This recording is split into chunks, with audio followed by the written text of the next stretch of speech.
Welcome back to PTKM FPL. Papi kuy main FPL. Balik lagi sama gue, Papi Yoga. Akhirnya gue udah jadi Papi beneran nih, udah sebulan. Halo semuanya, welcome back ya. Udah nonton lagi kita nih. Ada Papi Bram, ada Papi Egi, ada Papi Harvey ya kan. Papi Mike udah lama gak kelihatan nih. Nah, mungkin sebelum kita mulai, saya mau thank you banget buat yang udah subscribe. Kita angkanya nih perlu nambah lagi nih, by the way nih Pak Papi, ya nggak sih? Bentar lagi teman-temannya please dong diajakin semua biar subscribe gitu ya. Nanti di bawah sini nih tinggal diklik aja. Kemudian mungkin minggu ini gue pengen bahas beberapa topik menarik ya. Yang pertama nih, kebetulan nih lagi ada yang pakai baju Arsenal nih ya. Gue pengen coba masuk langsung aja deh ya. Gabriel Jesus, wah gimana? Jesus, Papi? if you need a goal, you call Jesus. Ya, Gitu ya. sekarang Griezmann ya. Oh, udah enggak Griezmann. Jesus. Jadi Ya, gue cuma penasaran nih. Kebetulan Papi Bram sama Papi Harvey ini sama-sama fans Arsenal kan ya. Gue penasaran nih. Kira-kira Jesus berapa gol musim ini? Coba. Kita nanti akhir musim kita coba tes ya. Mungkin Papi Harvey berapa nih? 20 gol dikunci, direkam, di save, nanti gue putarin lagi. 20 gol. Papi Bram berapa gol nih Jesus? Kalau gue nggak lihat golnya ya, tapi involvingnya dari gol sama asisnya 25. Gol sama asis ya. 25 gol sama asis. Wow, menarik. Tapi itu dengan catatan nggak ada cedera. Ya. Menarik. Oke. Kalau kita ngomongin Arsenal kan kayak lagi happy banget ya gitu ya. Nanti mungkin kita bahas lebih ke aset FPL-nya ya. Tapi sebelum itu gue pengen ngobrol sama Papi Egi dulu nih. Pakai baju MU masih tetap bangga ya. Gimana tuh lawan Brentford bisa 4-0? What happened Papi Egi? Again sih menurut gue, analisa gue eye test pastinya ya, karena gue juga nonton pasti ya. Melihat dari permainan sebenarnya ideas were there gitu, tapi masalahnya untuk implementasi kurang banget gitu, karena mungkin gue melihat kayaknya pemainnya pada grogi gitu ya, sama hal gitu ya, karena I don't know, kemarin preseason mereka kayak happy gitu ya, but then tiba-tiba si CR7 masuk, I don't know, somehow kayak peer pressure aja gitu, gue ngeliatnya gitu, begitu dia masuk tuh kayak nggak tahu deh, toxic aja gitu si dressing roomnya, dan akhirnya terbuktilah dari body language juga kerasa tuh. Kayaknya mereka pada nervous, terus juga kayaknya nggak implement apa yang Ten Hag mau gitu, dan plus blunder kemarin juga dari De Gea itu udah nurunin mood banget ya, Iya gila, Da Silva bisa gol kayak begitu loh. Udah benar-benar drop banget ya mood pasti di situ. Jadi menurut gua memang it's time to get rid of Ronaldo lah, menurut gua gitu sih. Oh, gue pikir it's time to get rid of Ten Hag. Oh no. Terbukti kita udah beberapa kali manajer in and out, kayaknya menurut gue sekarang udah salah pemainnya sih menurut gue. Oke. Mungkin ini pertanyaan semua orang kali ya. Ronaldo kemana sih kira-kira sih? Ada yang tahu nggak tuh? Mau kemana sih dia sebenarnya? Papi Bram Romano bisa tahu nih, banyak insider. Iya, Bram Romano gimana insider nih? Kemana sih dia? Nggak tahu siapa yang mau bayar Ronaldo dengan kayak begitu dengan kebintangan nih. Tapi kalau mau main di Liga Champion terus pindah aja ke Ajax tuh. Ajax tuh masih kan tiap musim champion terus tuh. Champions League ya. Nggak kuat gajinya bro. Yang pasti sih menurut gue nggak bisa di La Liga sih, karena kan salary cap juga nggak masuk kayaknya tuh. Jadi I don't know where he goes lah gitu. Tapi kalau itu sih Munson sih. Paling realistis sih Munson. Karena Lewandowski baru cabut kan. Ya. Iya, oke, menarik. Oke deh, kita langsung masuk FPL aja ya topiknya ya. Gue pertanyaan nomor 1 semua orang minggu ini kayaknya, nggak tahu termasuk gue ya. Bailey nih, aduh kurang ajar Bailey. Udah harga drop ya kan. Yeah. Padahal pre-season golin mulu, tiba-tiba second game week Stevie G udah langsung taruh dia di bench gitu. Gue nggak ngerti gitu. Ini orang jago pre-season, tiba-tiba kenapa dia taruh dia di bench baru second game week gitu. Kayak is it time to replace him? Ganti sama siapa gitu ya. Mungkin Papi Harvey dulu deh, ganti siapa nih Papi Harvey nih? Bailey. Kebetulan gue gak ada Bailey, yang gue ada itu Pedro Neto. Cuma ya both of them same thing lah, about the same. Neto sama ya? Iya, Neto sama ya. Pre-season bagus, habis cetak gol, pas main juga nge-blank ya. Nah, kayaknya penggantinya tuh gue lebih incer ke Josh Da Silva ya. Wah, menarik. Ya, dia golin mulu sih, kemana sih 1-1? Ya, 4, tapi itu against MU. Ya, don't expect much. Itu against MU. Ya. Ya, Da Silva lah. Da Silva 4,5. Kayak gue mau ambil dia dulu untuk budget enabler 4,5. Nanti kalau waktunya tepat, it's time to sell. Tapi kalau gue lihat-lihat ya, si Da Silva ini dia main cuma berapa menit gitu. Kalau nggak salah total cuma 90 menit sekian deh. Ya. Di 2 pertandingan ya, nggak banyak-banyak amat gitu. Satu jadi sub gitu ya, masuk.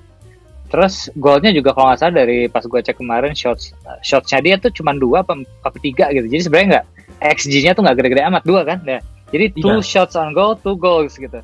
Sustainable nggak nih gitu going forward? Kayaknya bakal Mungkin gitu ya. aman ya, golin terus ya. Dia kan habis cedera panjang ya. Dia habis kena ACL, habis absen setahun. Terus nih kayak mungkin pelan-pelan dia akan slowly will be get back up to the game time lah ya. Dia pelan-pelan 30 menit, 60 menit pelan-pelan. Ya cuma dari hasil 2 pertandingan kayak bagus ya di fantasi. Secara fantasi aset it's very good and it's very cheap. Ya. Iya. Itu dimasukin value for money ya.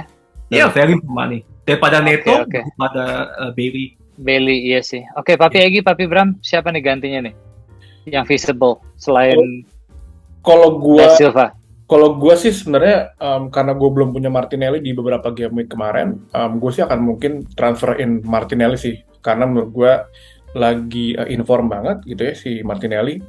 Terus untungnya walaupun kemarin ada price rise sih di Martinelli, tapi untungnya gue cukup nih ngebuang siapa namanya si Andres Pereira karena cedera, jadi masuk sih harganya Martinelli. Dan emang attacking threat dan goal threat juga cukup bagus dan gue promising untuk bisa ganti si. Iya, gue thankful sih punya Martinelli dari awal sih. Dia harganya udah naik 2 kali ya. Yap, definitely.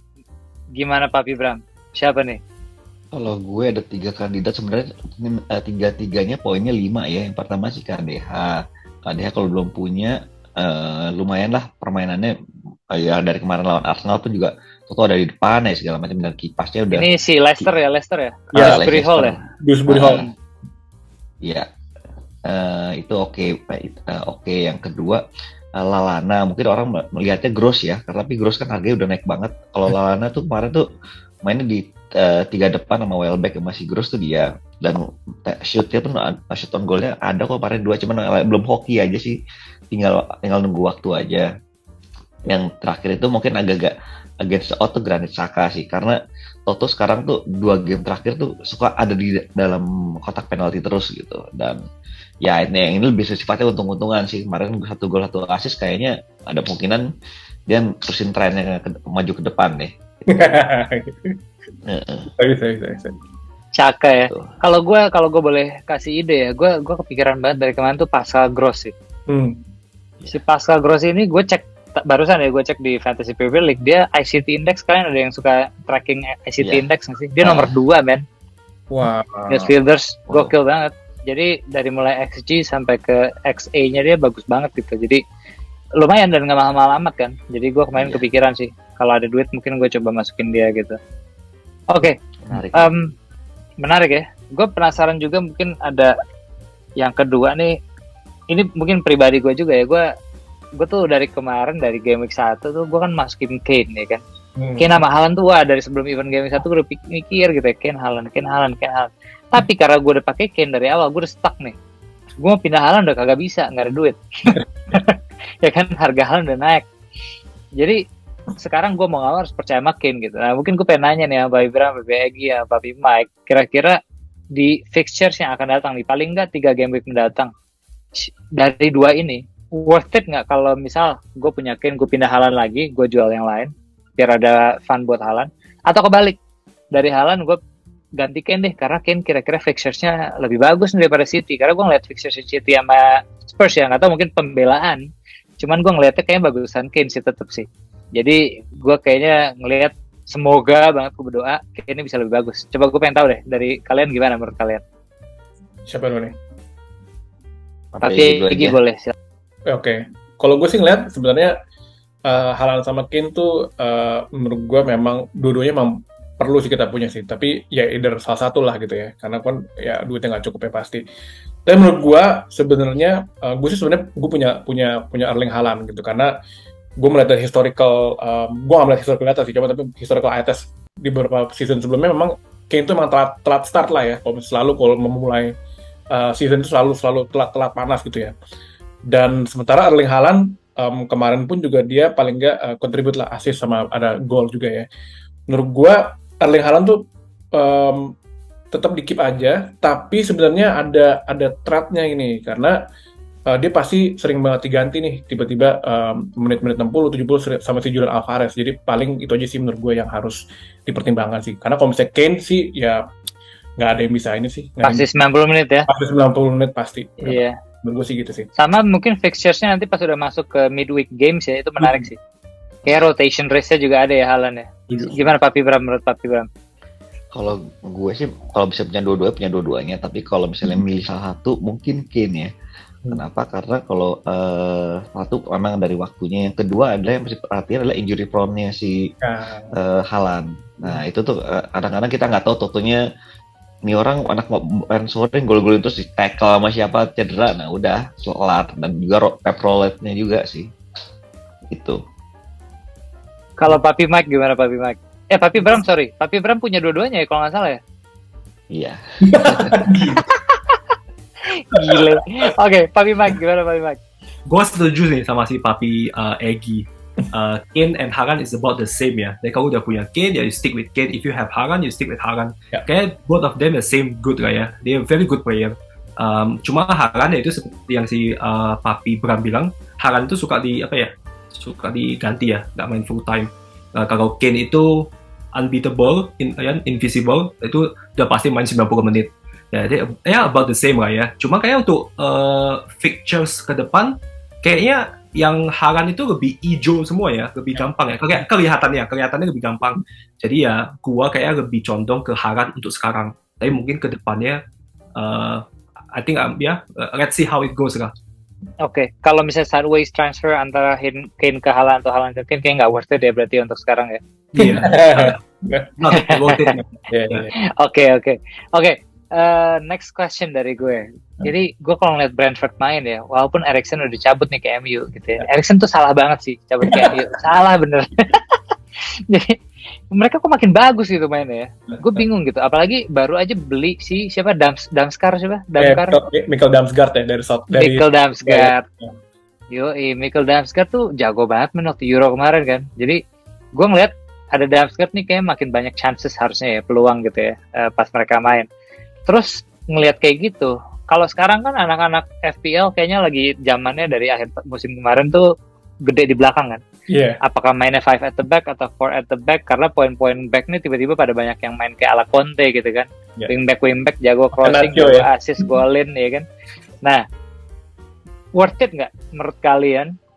Kita mungkin mainnya belakang kita ini dikit, substitute dikit, tapi kita kencengin di striker. Karena sekarang yang gue tahu ya, mungkin kayak hampir 90% pemain FPL kali ya, rata-rata pada pakai third striker tuh yang 4,5 tuh. Apakah si bukan Greenwood ya? Sam Greenwood. Iya. Oh iya, Greenwood juga nih. Greenwood juga bukan yang lo punya tapi Iya. Nah, Greenwood atau yang lain-lain lah ya.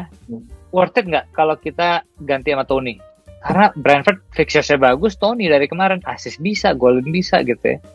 Gue penasaran sih. Menurut Papi Mike dulu deh, gimana nih? Worth it nggak beli Tony, gantiin back? Sebenarnya worth it. Selain Tony itu satu lagi juga oke tuh, back tuh. Kalau si Neil Maupay cabut ya, jadi cabut Brighton, ke Fulham.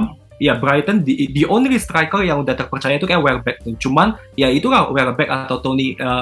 Worth it sih. Kayak boleh dicoba tuh sebagai diferensial yang bisa membangkitkan kita beda sendiri gitu loh. Cuma kayak tren zaman sekarang itu kayak play big at the back.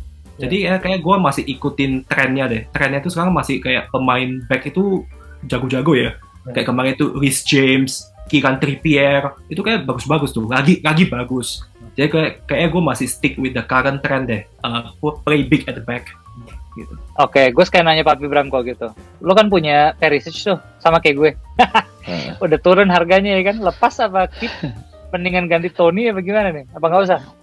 Kalau gue tetap lihat Perisic lah 2-3 game lagi. Kalau misalnya nggak memadai, gue udah ngincer pindah ke Cucurella lah. Nih kemarin oke banget sih mainnya. Cucurella menarik.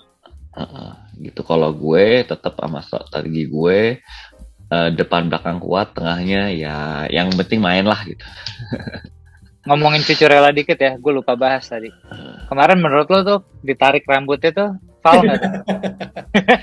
Kalau gue cuma satu sih, jawabannya cuma satu sih, Graham Taylor. Graham Taylor nggak tahu kenapa terlalu sentimen banget sama Chelsea. Bener.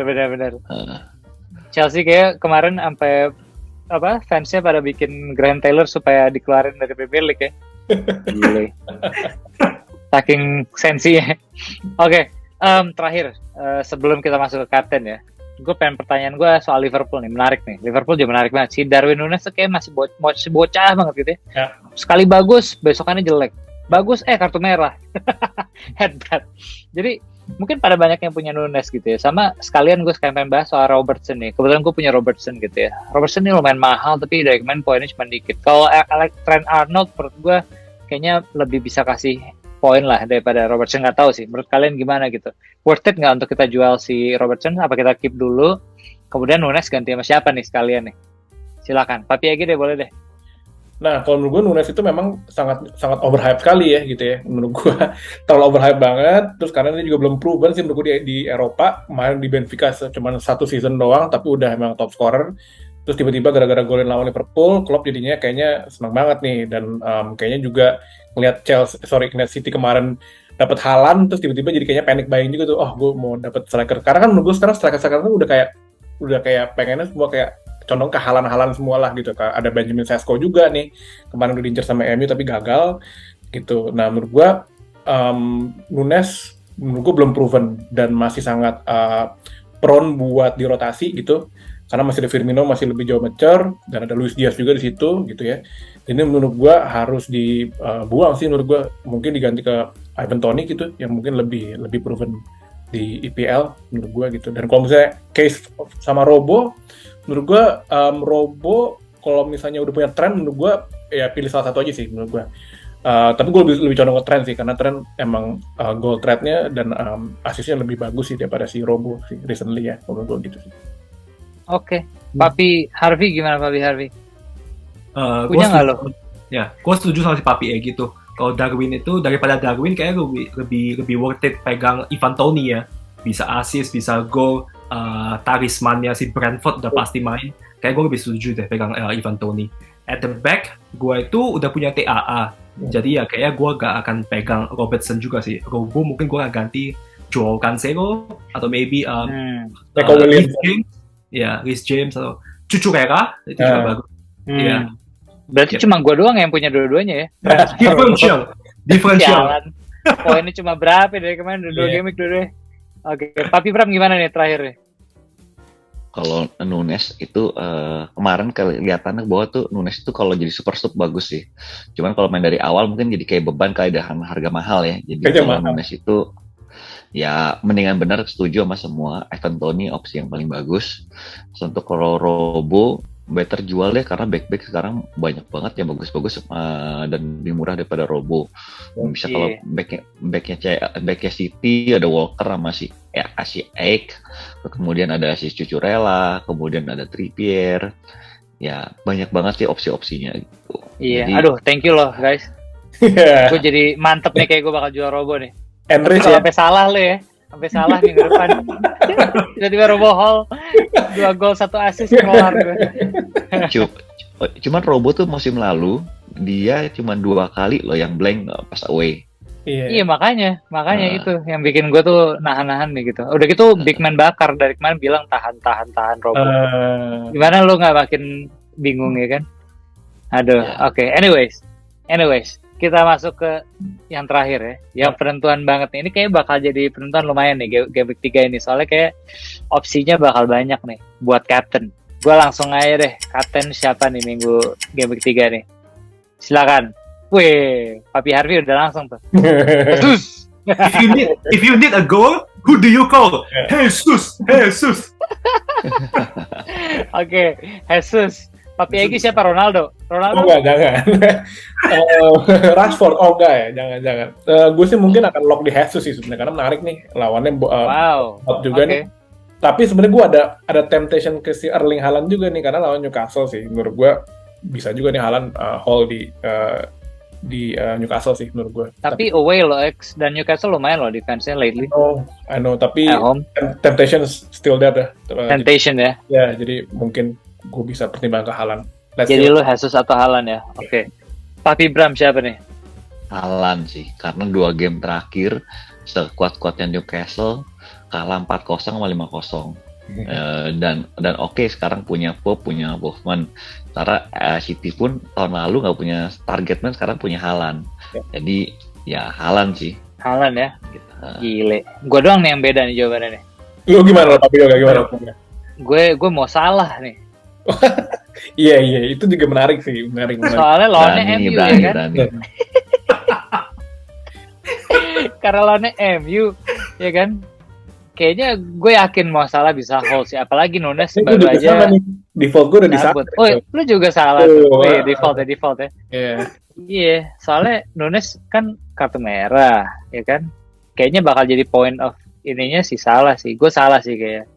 Let's see lah ya. Jangan-jangan Robertson nih, Robertson. Kayaknya Robo. Iya. Robo juga bisa sih. Kemarin tuh sebenarnya Robo sempet di depan tuh, sempet sekali kayak shot on goal dari 1-on tapi gagal deh. Coba gol tuh. Sering overlap gitu ya, Robo tuh ya. Iya, sering banget dan makin mainnya makin depan banget deh. Iya. Oke, menarik ya. Kita kalau ngomongin captain biasanya mau salah lagi, sekarang beda nih semua. Luar biasa nih. Oke deh, thank you banget Papi malam ini. Perbincangan kita luar biasa. Makasih juga Papi yang di rumah yang selalu nontonin kita.